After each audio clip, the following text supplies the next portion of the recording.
setelah lama berkembang. Mau tahu kisah lengkapnya? Yuk simak bersama ya. Dikisahkan Sunan Kalijaga dan anak kecil Raden Mas Said merupakan putra dari Adipati Tuban yang bernama Tumenggung Wilatika. Raden Mas Said merasa prihatin dengan kondisi masyarakat Tuban yang harus memberikan paksa sebagian besar upeti setiap kali panen. Beliau berinisiatif untuk mencuri upeti di gudang lalu dibagikannya kepada rakyat yang membutuhkan. Tapi lama-kelamaan Raden Mas Said ditangkap oleh penjaga gudang karena merasa curiga dengan hasil upeti yang terus berkurang. Adipati Tuban yang mengetahui hal tersebut sangat marah. Apa yang kamu lakukan, Said? Tega-teganya kamu menampar wajah ayah sendiri. Pergi dari sini. Akhirnya Raden Mas Said diusir dari Kadipaten Tuban dan tidak boleh kembali. Dan sampailah ia di tepi sungai di tengah hutan yang sepi. Di hutan, Raden Mas Said tetap merampok dan membegal orang yang lewat di hutan. Dan hasil rampokannya dibagikan kepada rakyat yang membutuhkan. Hingga suatu hari, Raden Mas Said mencegah seorang kakek tua yang kaya. Ia bermaksud membegal terutama melihat kancah yang berlapis emas, agar hasilnya dibagikan kepada rakyat yang miskin. Raden Mas Said tidak tahu kalau sebenarnya dia adalah Sunan Bonang.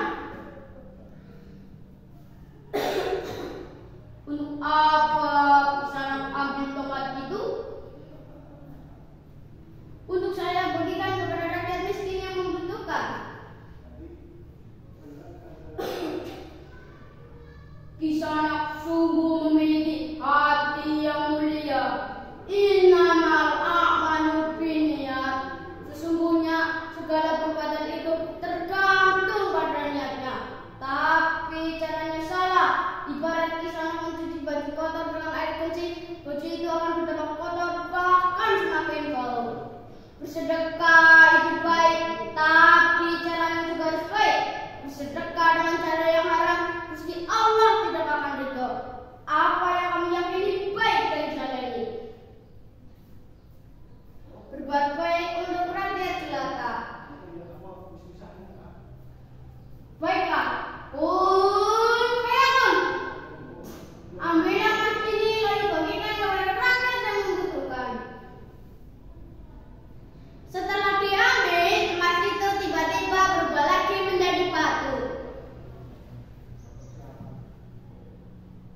Wah, emas, batu. Tuan, izinkan saya menjadi murid.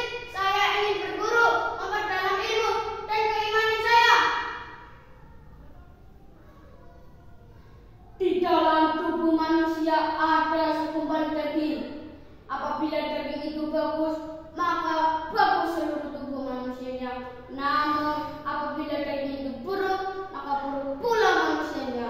Dan segumpal daging itu adalah hati. Kita memiliki hati tetapi tidak merasa. Bersihkan hatimu lawan saya. Bismillahirrahmanirrahim. Jagalah tempat ini sampai aku kembali. Assalamualaikum. Waalaikumsalam. Hampir 3 tahun Sunan Kalijaga setia menjaga tongkat dari Sunan Bonang.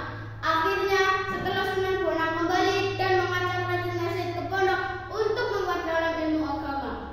Setelah Raden Mas Said menguasai semua ilmu agama dan diangkatlah Lokajaya atau Raden Mas Said menjadi